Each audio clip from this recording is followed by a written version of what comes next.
ce combat-là. Et dans la ville à laquelle où je suis, où j'habite à France, où on a mis le square Aimé Césaire, où nous allons chaque 10 mai déposer les gerbes de fleurs, faire des cérémonies en mémoire d'Aimé Césaire. C'est dans cette ville que Napoléon, à l'époque, a rétabli le code noir qui était déjà interdit à l'époque en échange de la paix avec la Grande-Bretagne. Donc, en faisant la paix avec la Grande-Bretagne et des grandes guerres, il a rétabli l'esclavage, c'est-à-dire qu'on a sacrifié encore une fois l'homme noir en échange de la paix entre les deux grands pays. Donc, chemin faisant... Et pourquoi le code noir? Mais le code noir, c'est un outil qui consistait à démontrer tout simplement comment gérer l'homme noir. L'homme noir qui n'était pas considéré comme un être humain, comme un bien meuble. Il était considéré comme un bien meuble qu'on peut déplacer d'un moment à l'autre. Lui qui subissait les corvées matin, midi et soir sans relâche, c'est-à-dire qu'il y a un travail d'un esclave, sans salaire. Il va travailler sans salaire. On va l'utiliser comme on veut. On va l'utiliser comme un animal, comme on utilise les chameaux, comme on utilise le buffle et d'autres grands animaux pour de grands travaux. C'est comme ça que l'homme noir était utilisé. Donc le code noir vous retrace. C'est comme une constitution, comme un décret qui montre comment gérer l'homme noir esclave dans la captivité ou dans la déportation forcée. Donc, la plupart des esclaves qui sont partis à Martinique aux États-Unis, il faut considérer comme si c'était des déportés parce qu'on les a forcés à aller là-bas. Ils étaient enchaînés. On les a envoyés là-bas, non pas par leur propre volonté, mais par la volonté de colonialistes de l'époque et des esclavagistes de l'époque. Alors, nous voyons justement ce à quoi vous avez fait allusion, cette grandiose cérémonie, hommage à Aimé Césaire, non seulement par les Africains qui sont en France, mais également on voit les autorités françaises très engagées dans cette cause. En cette période, 21e siècle, on peut dire que la thèse, c'est pour complètement effacer la thèse selon laquelle l'homme noir n'était pas un homme, ou c'est une façon de vous faire plaisir parce que vous habitez avec eux? Non, il y en a qui croient, et la plupart maintenant des Français croient et ils acceptent. Vous savez, le président français à l'époque, il a dit ce qui est important. Il faut considérer que la grandeur d'un pays, c'est quand il accepte ses pages glorieuses, mais aussi ses parts d'ombre. Hein? Ça, c'est quelque chose qui, pour moi, attire toute mon attention dans le sens qu'ils connaissent que cette France-là, ces pays occidentaux, notamment le pays de l'Europe, se sont engagés dans des actions ignobles, dans des actions inacceptables d'exploiter l'homme noir comme un esclave. Donc ce sont des choses inacceptables. Aujourd'hui, les gens ils comprennent que l'homme noir, c'est la peau qui le différencie avec l'homme blanc. Nous sommes tous issus d'êtres, par la croyance religieuse, nous sommes tous des créatures de Dieu. Et par rapport à la science, c'est même démontré sur le plan scientifique que l'homme noir, non, les mêmes sangs, mais l'homme noir, c'est par là que vient le berceau de l'humanité, notamment l'Afrique, le berceau de l'humanité. On a prouvé que l'homme noir était le premier homme à apparaître sur la terre, sur le plan scientifique. Voilà. Donc aujourd'hui, c'est une histoire, mais qui est discutable. Ouais, discutable. Mais aujourd'hui, la plupart des gens savent que nous sommes tous des êtres humains. Et ça ne sert à rien qu'on se livre le combat, qui est plus intelligent, qui est plus faible, ainsi de suite. On est tous des hommes sur la terre des humains et on est obligé de partager cette humanité. Nous sommes obligés de partager cette terre comme un village planétaire qui fait beau à vivre. Donc, lorsque vous lisez les écrits de Aimé Césaire, vous constatez que à un moment donné, Aimé Césaire est reconnaissant vis-à-vis du combat mené par Patrice Emery Lumumba. Il connaît bien le Congo, il parle du Congo dans ses écrits, et pourtant il n'a jamais été ici au Congo. Et quand il a su que vous êtes du Congo et que vous venez du Congo, pratiquement qu'est-ce que vous avez découvert en lui, de particulier envers le Congo?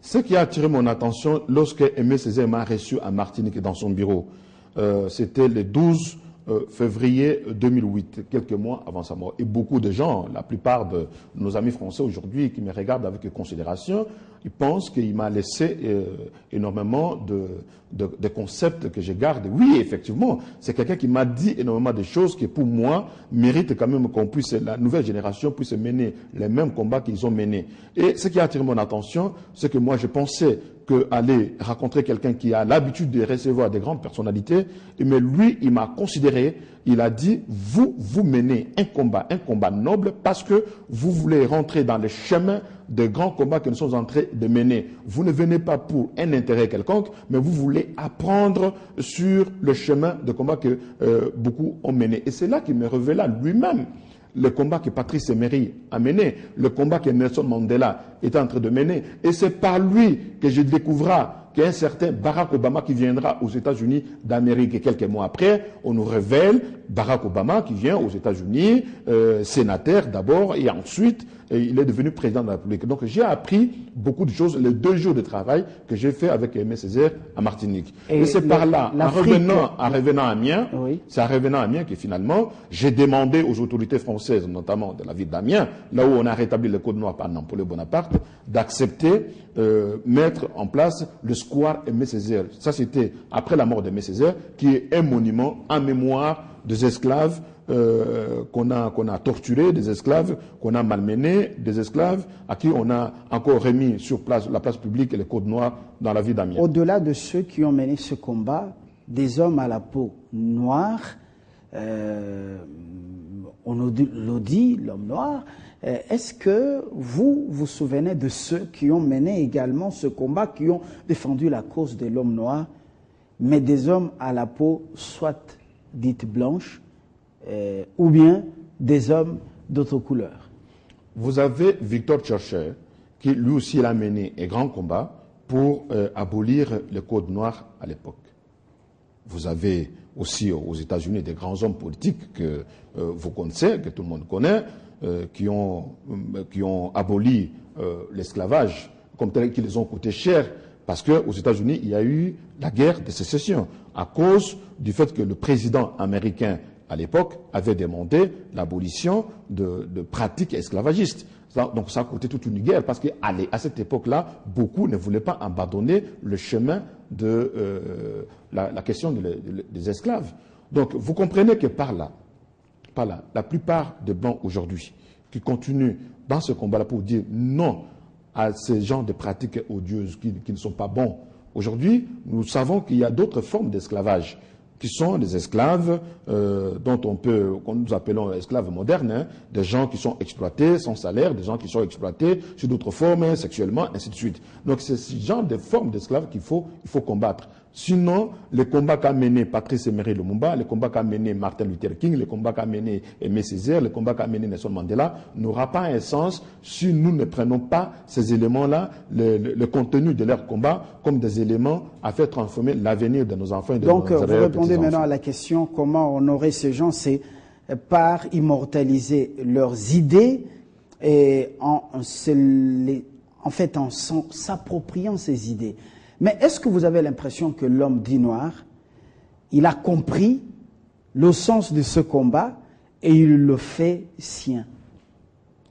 Oui, je pense que la plupart aujourd'hui, ils ont compris le sens de ce combat-là. Voilà pourquoi nous devons nous approprier. La plupart. Oui, la plupart des pays ont compris ça. Voilà pourquoi. L'élément le plus important maintenant, c'est de commencer à enseigner le pourquoi ces héros-là que nous sommes en train de célébrer. Aujourd'hui, n'importe qui, il devient mandéliste, il devient lumumbyste, il devient césarien, il devient tout. Mais c'est facile de l'être. Mais est-ce qu'on est prêt à appliquer, aller en combat, comme Césaire dit, le combat pour la liberté n'est jamais gagné et c'est tous les jours qu'il vaudra la peine d'être livré. Il est dit, c'est tous les jours qu'il faut. On le fait à titre Sinon... posthume. Il y a Laurent Désiré Kabila. Non, au mois de janvier ici, les jours fériés seront un peu nombreuses. Si pas quelques-uns, on va parler Lumumba, on va parler Laurent Désiré Kabila. Il y a Jesse Jackson qui est encore vivant aux États-Unis d'Amérique. Aujourd'hui, vous dites qu'on doit enseigner, mais est-ce que l'école a commencé à faire de ce combat ou de ces idées des leçons ou des cours? il faut qu'il y ait des programmes inclus, reconnus comme tels. Les programmes qui consistent vraiment à enseigner au niveau de l'Afrique, il faut que le pays africain puisse s'en approprier de ce genre de combats que Mandela a menés, Aimé Césaire a menés, Patrice Emery Lumumba a mené, des fois même Kwame Nkrumah, ainsi de suite. Donc il faut qu'on s'en approprie de ce genre de combats, non pas parce qu'ils sont plus que vivants que morts. C'est vrai que physiquement, ils ne sont plus avec nous. Mais les idées qu'ils ont laissées, les grandes idées maîtresses qu'ils ont laissées, sont des grandes idées qui méritent que nous, génération actuelle, puissions nous en approprier pour inculquer cela à nos enfants et à nos oreilles petits-enfants. Et pour ce faire, il faut que ça passe par la voie des enseignements, au travers des programmes établis comme tels. Il faut que l'enseignement primaire et secondaire s'en approprie dans les programmes ce genre de questions, d'enseigner aux gens. Il faut qu'un enfant sache pourquoi il est héros et pourquoi il est mort, pourquoi il a combattu, pour quelle cause, ainsi de suite. Il faut vraiment qu'il y ait de vrais programmes qui retracent ce genre de choses et enseigner comme telles. C'est par là que les gens ils vont comprendre à pérenniser les grandes idées de ces grands hommes qui ont marqué l'histoire du XXe et XXIe siècle. Merci.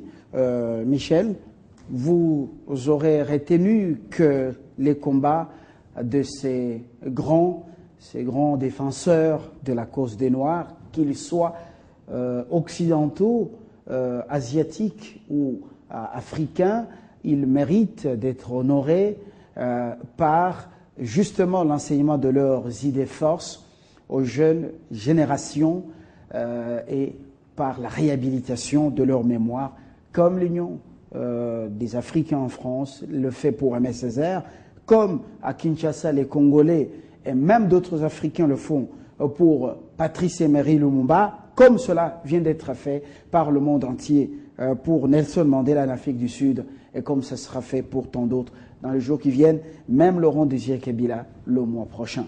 Nous vous souhaitons très bonne suite de programme sur Télé 50. Prochainement, et surtout à bientôt, une autre page d'histoire. Au revoir.